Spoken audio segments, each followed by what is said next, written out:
Let's get talking now. Despite massive investments and privatization of the power sector, constant and adequate electricity supply has remained a serious challenge for Nigeria, just as the country's power sector witnessed another electricity system collapse, forcing households, manufacturers, and others into total darkness. This is not the first time the national grid will be collapsing, as the grid has failed electricity consumers more than 130 times since 2013 when the sector was privatized.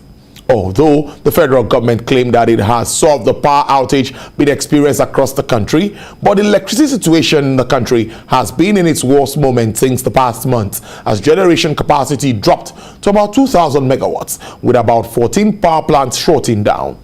While the TCN blames pipeline vandalism and current energy crisis confronting some key sectors of the economy as contributory factors facing the power sector, the collapse of power supply each time it occurs comes with huge economic loss for consumers, especially commercial entities.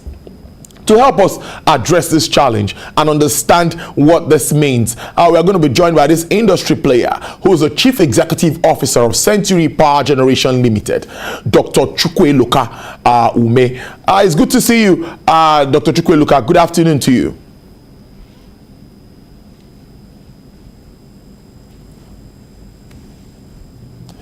Dr. Ume, can you hear me?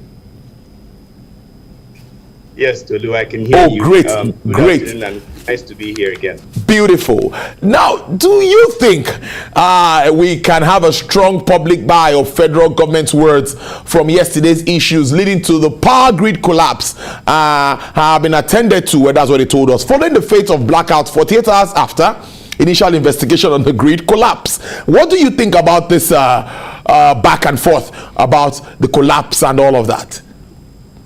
You know, Tolu, it's sad to note that this week alone we've had two collapses of the grid. Just two in 1 week. This year we've had three now. And you know, like I tell you every year, I tell you the same thing. We're going to keep saying the same thing over and over and over. And until we make a fundamental change to the sector, nothing's going to change differently. It's very clear. Our value chain in the energy sector is broken. Our grid in its current configuration is weak and unstable. We have more load than we can power in the country. We have very low generation, and our network is outdated. So we are going to continue to see the grid collapse. And to make it even worse now, diesel is close to 800 naira a liter.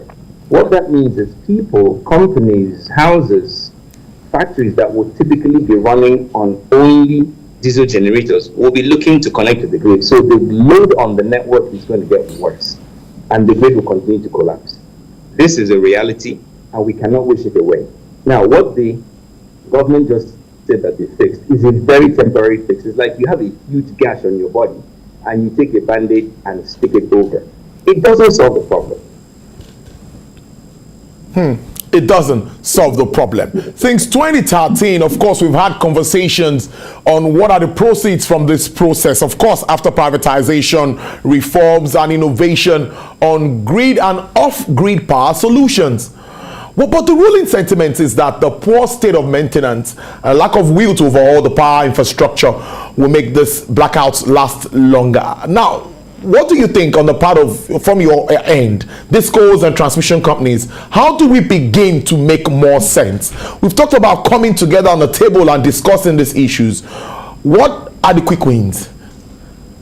You know, we've come to the table, we've discussed, there have been many focus groups, there have been many conferences, all kinds of interventions. To me, I keep saying the same thing. This is putting a Band-Aid on a big sore that continues to fester and grow even bigger. The only way you would start to see real wins in this sector is to complete the privatization. You need to have the government remove its hand from the sector and allow the private sector to drive the energy industry. There is no alternative in our current makeup as a country.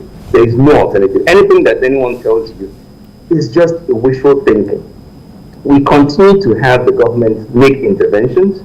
They're building some power plants under NNPC. They called in Siemens to help. When they called in Siemens to help, I said it wasn't going to work, and we're seeing it today. We are not energy independent. We don't have energy security in this country. Any little bump or spike in prices in oil sector affects us. Now you have a war in Ukraine. It's affecting the price of diesel here in Nigeria, all the way in Nigeria. Who gets to suffer at the end of the day? It's Nigerians, you and I. Every other normal Nigerian suffers. So until we complete the unbundling of the system, relax the policies guiding the system, and create an environment where people can actually invest and do real things, nothing's going to change. Worrisome. You touched on that, and I want to follow up on that not so many people are asking questions around the president's speech that's talking about Siemens to assist Nigeria with power infrastructure. Of course, the ultimate aim is to boost supply. How does this fuel the deficit of trust? Nigerians are very forgiving as a people, and we also are so distracted with making our daily living that we don't see the bigger picture. Not many people understand the power sector. In fact, very few people understand the power sector. So, a lot of people, even in the sector, don't understand it. And this is part of our fundamental problem. So these speeches, when I listen to them, they're well-intentioned, but they don't solve the problem. Siemens was calling to help. Siemens is a manufacturing company that produces devices for the energy industry, transformers, gas turbines. Siemens is a wonderful company, extremely well-run company. However, they are here to sell their equipment. Allow them to do their business, which is sell equipment. For us to get our sector properly running, you need to have the investors who understand generation, who understand distribution, transmission, gas production, processing, and pipelines to do the work and support them. So any money that the government has to invest, let that money go to helping create this playing field, this economic backbone that we want to see. As a company, we borrow money in dollars, but in the power sector, your money, your income is in naira. How do you borrow money in dollars when the exchange rate was 160 naira to the dollar? Today, in the black market, it's over 570 naira to the dollar. How do you pay that loan back? This is where we need the government to focus on. Provide cheap loans in naira for people that want to invest to do the work. And we're not just talking about big companies, we're talking about very small companies to the large ones. Support them so they can actually make a difference in our energy industry. Let's move on very quickly because the situation is getting worse. Scarcity of PMS, Jet A scarcity, that's talking about aviation fuel, and now there's blackouts. Now let's not look at the impact on businesses and of course households, reeling in all of this stifling realities, because you touched on that, but let's now focus on them. What effect do you think this will have? I'm already seeing affecting profit and all of that. Manufacturers. Tolu, I think I may have told you this before. I said, think about a country that exports timber and imports things as basic as toothpicks. If you produce toothpicks in Nigeria today using a diesel generator, you cannot compete with someone that imports it from another country and doubles their price. You can't compete. At the fundamental of production, of manufacturing, is energy. And because of our crazy energy prices in Nigeria today, you cannot compete in manufacturing. So this affects everything from the price of tomatoes to the price of processed rice. Okay? And unfortunately, the Nigerian people, their income has not increased to match the inflation that we're seeing. It hasn't increased to match the cost of diesel, or the cost of PMS that we're seeing today. How then can the common man start to afford these products that are being made in Nigeria? They cannot. And then even the companies that are struggling to manufacture, how do you expect them to keep their doors open and continue to pay their staff salaries? It's becoming much worse by the day. And I think we understand the problems. It's time to start focusing on the solutions Stop looking for an expert to come and solve our problem. We already have some of these solutions right here. Some Nigerians are very smart and they're here and they can help to solve the problems. If only they will be given the chance, if only they'll be listened to.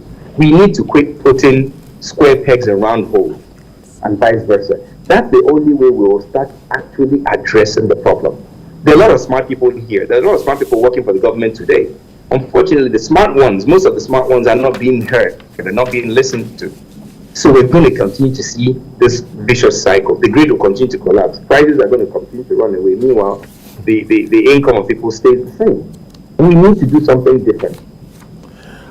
In the news today, NERC is talking about hike in tariff. Now, what sort of reaction do you think will follow any conversation around upward tariff adjustments at the moment? We celebrated Consumer Rights Day this week. So moving forward, the only justification for increased tariff is adequate and constant power supply. What's your reaction to this? You know, it's not automatic. You raise tariff. It's not automatic that you're immediately going to start seeing more power. It takes time to make investments in the sector. You know, GenCos need to produce more. Today we have over 12,000 megawatts of installed capacity, but how much are we producing really? Every year we're still dancing around 4,000 megawatts. Sometime this week it dropped to about 2,000 megawatts. So GenCos and more, the existing GenCos need to invest money to produce more power. We need many more new GenCos. I keep saying I think we need about 50,000 megawatts of installed capacity in Nigeria to even start. Then on the DISCO side, DISCOs need to invest more money in their networks, and increasing the tariff helps create more liquidity for the DISCOs to invest. But there's something in between. You still have the Transmission Company of Nigeria, and today I believe that reliably they can transmit about 5,500 megawatts of electricity. So you can fix the DISCOs, you can fix the GenCos, but in between, it's completely broken. So we need to fix that as well. I think we need to break up this our large grid into smaller networks that are now interconnected to each other. You need money to make this investment. And when you see a hike in tariffs, that incentivizes more investors to come and put money into the system. However, without the right foundation, without the private sector driving this energy sector, this electricity sector in the country, this money that they will invest might end up being lost at the end of the day because of inconsistencies in policies, because of the runaway prices the runaway exchange rate that we have today. So there's an interconnection between every part of this value chain and between the electricity sector and our economy that is driving what we're seeing today. Before I let you go, Dr. Ume, we hear the DISCOs also talk basically about liquidity issues. Many times they talk about liquidity, and you just talked about that they need to invest more. And they would say cost-reflective tariff will make them do better. And on the other side, the GenCos say they are being owed. We also have MDAs of government not even paying at times. I think there was a time there was a format to get those monies back to, to the power companies and to the DISCOs and all of that. All of this seems to be issues we also need to contend with. Yeah. So, when we start seeing electricity as a commodity that is sold by private companies that are here to make a profit, then we will start having the right conversation. If a power trader or a DISCO sells electricity to an off-taker and that off-taker doesn't pay, they will have the mechanism to stop supplying that commodity to that off-taker and to go after the off-taker to pay the money that he owes, whether it's a private company or a private home or a government entity. They will go after them to pay their money.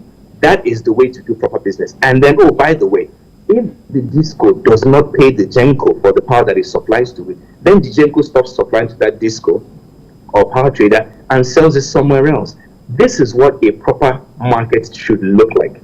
And that is where we start to solve the problem. Whatever the cost-reflective tariff will be at that point, let that number be determined by the people actually selling the product. And then the buyer of that product decides whether they want to buy or they don't, depending on the value that they're getting, whether they want to generate their own power by themselves or not. What we're seeing today, you have individuals, you have companies generating most of the power that they use with diesel generators. People are now jumping to the solar option. Now, these, in my opinion, are a small drop in the bucket, a small drop in the ocean for the solution that we need. We need a more holistic solution. And that holistic solution starts with complete the privatization of the power industry.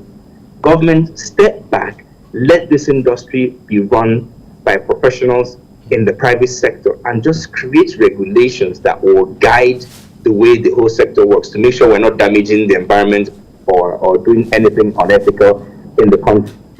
This is where we need to get to if we're going to see a proper solution and a properly working power industry in this country, so the Nigerian people can actually get what they're paying for. It's a good way to leave it. It's always interesting having the chat with you with regards to the power sector. As usual, the CEO, Century Power Generation Limited, Dr. Chukwu Eloka Ume. Thank you so much, and do enjoy the rest of your day. Thank you. You too. Nice talking to you.